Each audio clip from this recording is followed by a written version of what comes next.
તો આજે રાજ્યમાં ઘણા જિલ્લાઓ માટે વરસાદની આગાહી છે। આજે કયા કયા જિલ્લાઓમાં આગાહી છે પહેલા તે તમને બતાવી દઈએ। 8 જિલ્લા માટે હવામાન વિભાગ દ્વારા ઓરેન્જ એલર્ટ આપવામાં આવ્યું છે।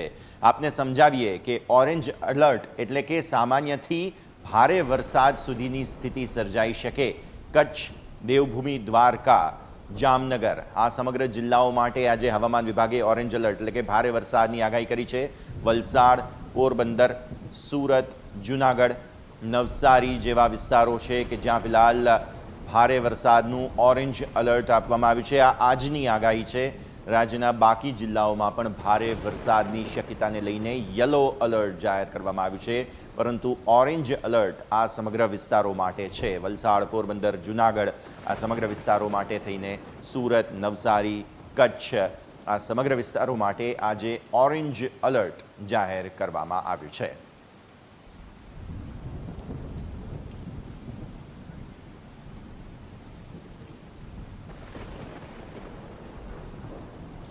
તો આવો સીધા જ અમારા ઇન્ટરેક્ટિવ વોલ પર લઈ જઈએ અને વિંડીના માધ્યમથી સમજીએ કે આજે જે કોઈ પણ વરસાદની વિગતો અત્યાર સુધીમાં સામે આવી છે, કયા કયા જિલ્લામાં વરસાદની આગાહી કરવામાં આવી છે। આપ અમારા સ્ક્રીન પર જોઈ રહ્યા છો। અત્યારે તે 7 વાગ્યાનું આ ખાસ અપડેટ છે। તમે જુઓ છો તે પ્રમાણે આ એક બહુ મોટું સિસ્ટમ અત્યારે ફિલહાલ સક્રિય છે, જે કચ્છના ગાંધીધામથી લઈને ઉત્તર ગુજરાતમાં જે ચારણકા, મહેસાણા સુધીનો વિસ્તાર છે, આ બધું જ અહીં કવર થઈ જાય છે। આ સવારે 7 વાગ્યાની સ્થિતિના હિસાબથી અમે તમને સમજાવી રહ્યા છીએ। જો આપણે 8 વાગ્યા પર આવીશું અહીંયાથી ખાસ, તો તમને જોવા મળશે કે આ સિસ્ટમ ધીરે ધીરે જે છે તે આગળ વધી રહ્યું છે।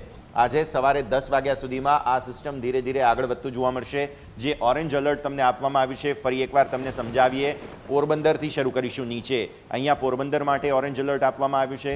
ત્યારબાદ તમે આવો જૂનાગઢ, જૂનાગઢ માટે પણ ઓરેન્જ એલર્ટ અહીંથી ખાસ આપવામાં આવ્યું છે। આ તરફ તમે દક્ષિણ ગુજરાતમાં આવો, સુરત માટે ઓરેન્જ એલર્ટની સ્થિતિ છે। આસપાસ નવસારી સહિતનો વિસ્તાર છે, ત્યાં પણ અહીંયા ખાસ સ્થિતિ તમને જોવા મળી રહી છે। ફરી એકવાર તમે ઉપરની તરફ આવો તો અહીંયા તમને કચ્છ છે કે જ્યાં પણ ઓરેન્જ એલર્ટની સ્થિતિ આજે જોવા મળી રહી છે। પછી દેવભૂમિ, દ્વારકા છે। આ તરફ તમે નિહાળો, અહીં જામનગર માટે પણ આજે ઓરેન્જ એલર્ટની સ્થિતિ છે। અને દક્ષિણ ગુજરાતનો વલસાડ વધુ એક વિસ્તાર છે કે જ્યાં પણ ઓરેન્જ એલર્ટની સ્થિતિ છે। આ વરસાદી સિસ્ટમ તમે જે અત્યારે જોઈ રહ્યા છો, અહીં આટલા વિસ્તારમાં આ વિંડીના માધ્યમથી આપણે સમજી રહ્યા છીએ। આગાહી એવી છે કે વીજળી પણ પડી શકે, વરસાદ પણ થઈ શકે। તો આ સમગ્ર વિસ્તારો છે કે જ્યાં અત્યારે ફિલહાલ આગાહી એવી જોવા મળી રહી છે।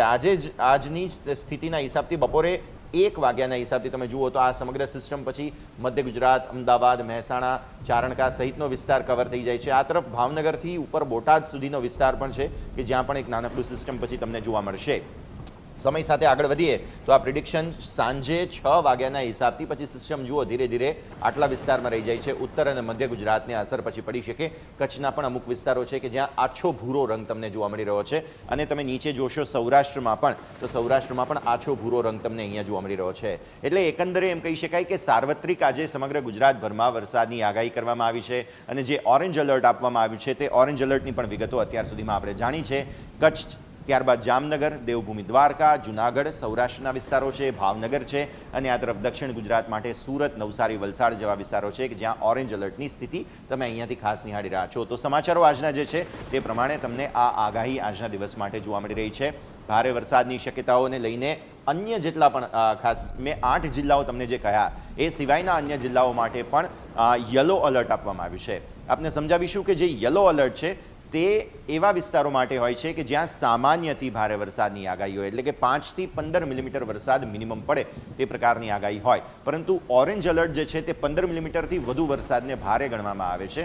આથી એને હંમેશા જે છે તે ઓરેન્જ એલર્ટ તરીકે ગણવામાં આવે છે। તો હવામાન વિભાગની જે આગાહી છે તે પ્રમાણે આપણને આ પ્રકારની સ્થિતિ અહીંથી ખાસ જોવા મળી રહી છે। આગળના સમાચારો પર પણ નજર કરીશું, પણ જે રીતે આ 8 જિલ્લા જે છે તેને ખાસ આજના દિવસે આગાહી આપવામાં આવી છે તેના પર આપણે નજર રાખવાની રહેશે।